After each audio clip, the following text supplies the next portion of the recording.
저는 3기 6조 이경렬 집사입니다. 은혜의 동산에 참여하게 된 모든 상황과 형편을 하나님께 감사드립니다. 저는 이곳 은평교회를 섬기다가 2014년도 8월에 남편 직장의 인사이동을 통해서 상해로 가게 되면서 상해연합교회와 또 다시 서울로 발령받아 오면서 지난해부터 집 근처 성수동에 있는 성락성결교회에서 신앙생활을 하고 있습니다. 상해에서 하나님 나라라는 하나님의 통치에 대해 들으면서 그동안 신앙생활에서 천국을 향해 가는 믿음만이 아니라 지금 삶에 하나님의 통치를 날마다 받으며 살아야 하는 것인 줄 알게 되었습니다. 어느 교회든지 신앙생활에서 가장 중요한 부분이 말씀과 기도라고 강조하십니다.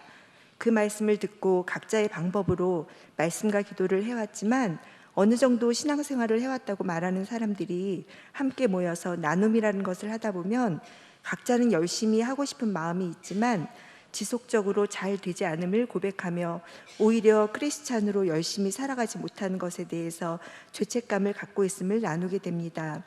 저도 하나님을 믿으며 지나온 날을 되돌아보면 하나님께서 함께해 주시고 인도해 주셨음을 고백할 수밖에 없을 만큼 감사한 일들이 많지만 지금 현재도 늘 채워지지 않는 갈급함에 목말라 하고 있는 자신을 보게 되었습니다. 하나님으로 충만하고 싶은 마음, 그 마음이 있으면서도 내 삶에서 말씀과 기도가 지속적으로 깊어지지 않고 있다는 답답함에 마음만 더 간절해지고 있을 무렵에 여전도 친구가 은혜의 동산 만찬회에 초대하며 네가 꼭 했으면 좋겠는데 기도해봐 라는 초대에 얼마나 갈급했는지 바로 참석하고픈 마음이었고 이번 3기에 함께하게 되었습니다.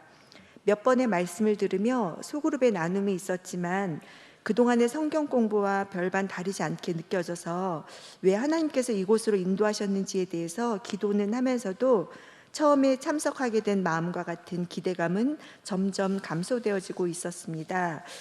그렇게 지나던 중에 오가 성경을 어떻게 읽어야 하는가로 말씀하시는 목사님의 말씀을 들으며 그동안 나의 신앙생활에서 잘못된 부분이 바로 이것이구나를 깨닫게 되었습니다. 성경 읽기보다는 주일에 말씀하신 성경 본문과 목사님께서 잘 씹어서 먹여주신 그 말씀을 매일 반복해서 들으며 내가 말씀대로 살아보려고 노력하면 되는 것인 줄 알았고 또 다음 주가 되어 새로운 말씀을 들으면 자연스레 지난주 말씀은 잊혀지기를 반복하고 있다 보니 늘 말씀 따라 열심히 살아보려 했지만 그 모든 것이 다 나를 중심으로 살아가고 있는 것임에도 저는 이 모든 삶이 하나님 나라에서 하나님의 통치를 받으며 사는 것이라고 착각하고 있었던 것 같습니다.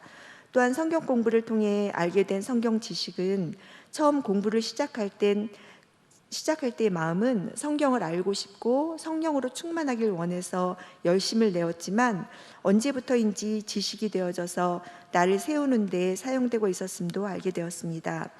그런데 이번 은혜의 동산을 통해서 성경 공부가 아닌 성경 읽기가 진짜 기본이 되며 또한 얼마나 중요한지를 깨닫게 되었습니다. 하나님께서는 우리 모두에게 하나님의 말씀을 주셨고 그 성경을 읽는 우리를 말씀을 통해서 자라게 하시며 하나님의 사람으로 온전하게 하셔서 모든 선한 일을 행할 능력을 갖추게 하신다는 말씀이 이제야 바르게 깨닫게 된 것 같습니다. 제게 말씀이 너무 부족했던 것입니다. 많은 요절들을 외우며 되돌아 잊어버리기를 반복하면서도 정말 딱 필요할 때 갑자기 떠오르게 하셔서 겨우겨우 목숨 부지하면서 살고 있는 저를 보게 되면서 이제는 말씀을 읽으며 지금까지 나를 사랑하시면서 참고 기다리신 하나님을 날마다 만나기를 기뻐하며 살아가길 소망하게 되었습니다. 처음 시작할 땐 은혜의 동산이란 제목이 너무 촌스럽게 느껴졌었는데 그야말로 은혜로 가득한 동산이었음을 고백하게 되며 은혜의 동산에 참여하게 하신 하나님께 감사를 드립니다. 마지막으로 제가 성경 말씀 한 절 읽겠습니다. 디모데후서 3장 16절에서 17절 말씀입니다. 모든 성경은 하나님의 감동으로 된 것으로 교훈과 책망과 바르게 함과 의로 교육하기에 유익하니 이는 하나님의 사람으로 온전하게 하며 모든 선한 일을 행할 능력을 갖추게 하려 함이니라. 아멘. 감사합니다.